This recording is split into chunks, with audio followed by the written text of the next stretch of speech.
मक्का की पुरसुकून वादियों पर वो मुबारक सुबह आहिस्ता आहिस्ता उतर रही थी। बहार की हल्की हवा में एक अजीब सी लताफत थी, जैसे फिजा खुद किसी अजीम राज को अपने दामन में छुपाए बैठी हो। आसमान खामोश था, जमीन खामोश थी, मगर कुदरत का फैसला बोलने वाला था।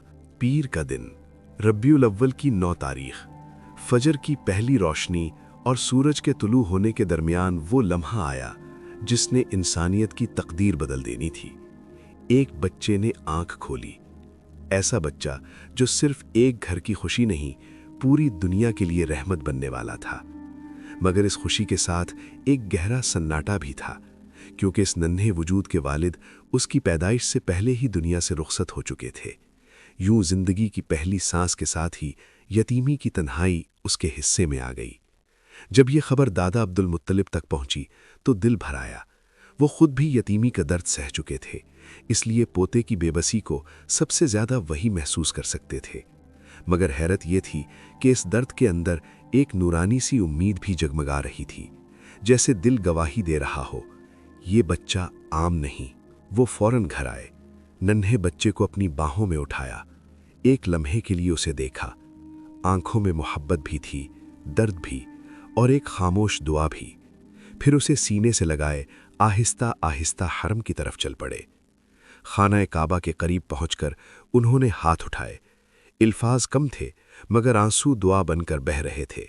ये सिर्फ एक पोते के लिए दुआ नहीं थी, ये आने वाली पूरी इंसानियत के लिए इल्तिजा थी। 7वें दिन कुर्बानी की गई, कुरैश को दावत दी गई, महफिल सजी, लोगों के दिलों में तजस्सुस था। सब पूछने लगे, इस बच्चे का नाम क्या रखा गया है? अब्दुल मुत्तलिब ने जवाब दिया, मुहम्मद।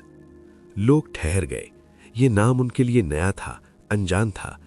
उन्होंने पूछा, ऐसा नाम क्यों?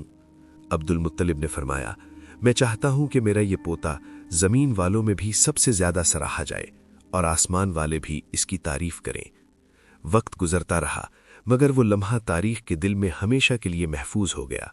एक यतीम बच्चे की आमद ने दुनिया को उम्मीद दी, रोशनी दी, रास्ता दिया।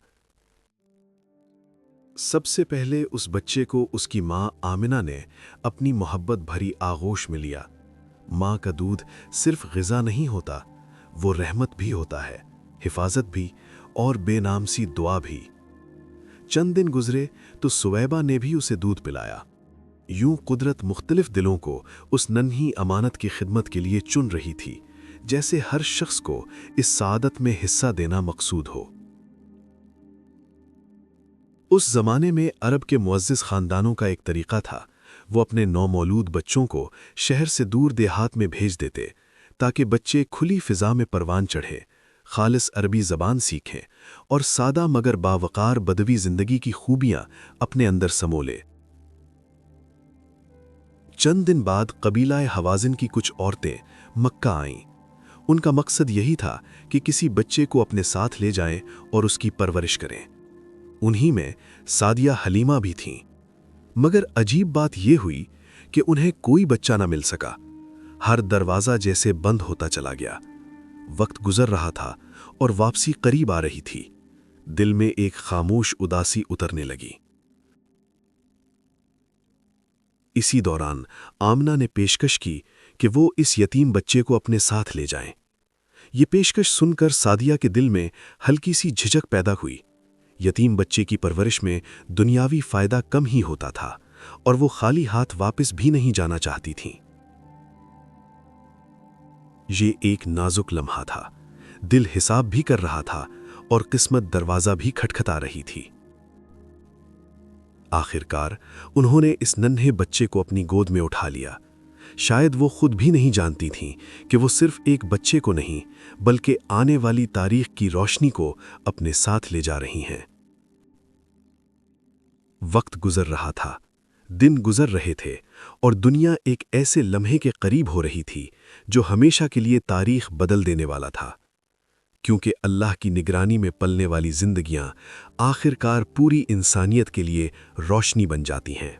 वक्त खामोशी से अपनी रफ्तार में आगे बढ़ता रहा, मगर कुछ जिंदगियां ऐसी होती हैं जिनके हर लम्हे की हिफाजत खुद आसमान करता है। ये नन्हा सा बच्चा भी اسی حفاظت میں پل رہا تھا۔ سادہ دیہاتی فضا، خالص محبت اور قدرتی سکون کے درمیان، جیسے آنے والے عظیم مشن کے لیے اسے نرمی، صبر اور پاکیزگی سکھائی جا رہی ہو۔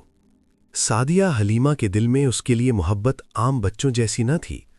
وہ جب اسے دیکھتیں تو دل میں ایک انجانی سی راحت اترتی، گھر کی فضا بدلی بدلی محسوس ہوتی، تنگی میں آسانی آتی، خشکی میں برکت اترتی، اور وہ خود بھی سمجھ نہ پاتی کہ یہ سب کیوں ہو رہا ہے، مگر دل گواہی دیتا تھا کہ یہ بچہ غیر معمولی ہے، بہت غیر معمولی۔ سال گزرتے گئے اور پھر وہ وقت بھی آیا جب یہی بچہ جوانی کی دہلیز پار کر کے نبوت کے عظیم منصب پر فائز ہوا، وہی ہستی جسے دنیا آج محمد کے نام سے جانتی ہے۔ دنیا کو وہ پیغام ملا جس کا انتظار صدیوں سے تھا، ہدایت کا پیغام، رحمت کا پیغام، سچائی کا پیغام۔ انہی دنوں سعدیہ کے شوہر حارث بن عبدالعزیز مکہ آئے۔ دل میں سوال بھی تھا اور تلاش بھی۔ وہ اس ہستی کے سامنے حاضر ہوئے جسے وہ کبھی اپنے گھر میں ایک معصوم بچے کی صورت میں دیکھ چکے تھے۔ انہوں نے پیغام کے بارے میں پوچھا۔ جواب میں الفاظ کم تھے مگر یقین بہت گہرا تھا۔ انہیں بتایا گیا کہ وہ دن دور نہیں جب سچائی خود روشن ہو کر سامنے آ جائے گی اور حق کو پہچاننے والے دل اسے قبول کر لیں گے۔ یہ صرف بات نہ تھی، یہ یقین کی وہ روشنی تھی جو دل کے اندھیروں کو چیر دیتی ہے۔ چنانچہ حارث نے اسی روشنی کو قبول کیا اور ایمان لے آئے۔ یہ واقعہ ہمیں خاموشی سے ایک بہت بڑی حقیقت سکھاتا ہے کہ اللہ جسے چاہتا ہے اس کی پرورش خود فرماتا ہے، مشکل حالات میں بھی، یتیمی میں بھی، تنہائی میں بھی، کیونکہ وہ جانتا ہے کہ آنے والے وقت میں اسی دل سے انسانیت کو روشنی ملنی ہے۔ آج اگر ہم اپنی زندگیوں کو دیکھیں تو اکثر ہم حالات کی سختی سے گھبرا جاتے ہیں، تنہائی سے ڈر جاتے ہیں یا کمی کو بدقسمتی سمجھ بیٹھتے ہیں، مگر یہ مبارک داستان ہمیں یاد دلاتی ہے کہ کبھی کبھی محرومی دراصل اللہ کی خاص تربیت ہوتی ہے۔ خاموش دن آنے والی بلند سچائی کی تیاری ہوتے ہیں اور مشکل راستے عظیم منزلوں تک لے جاتے ہیں۔ لہٰذا اگر آج دل پریشان ہے، راستہ دھندلا محسوس ہوتا ہے، تو امید کا چراغ بجھنے نہ دیں، کیونکہ جب اللہ کسی کو چنتا ہے تو دنیا کی کوئی کمی اسے عظمت تک پہنچنے سے روک نہیں سکتی، اور اللہ کی نگرانی میں پلنے والی زندگیاں آخر کار پوری دنیا کے لیے روشنی بن جاتی ہیں۔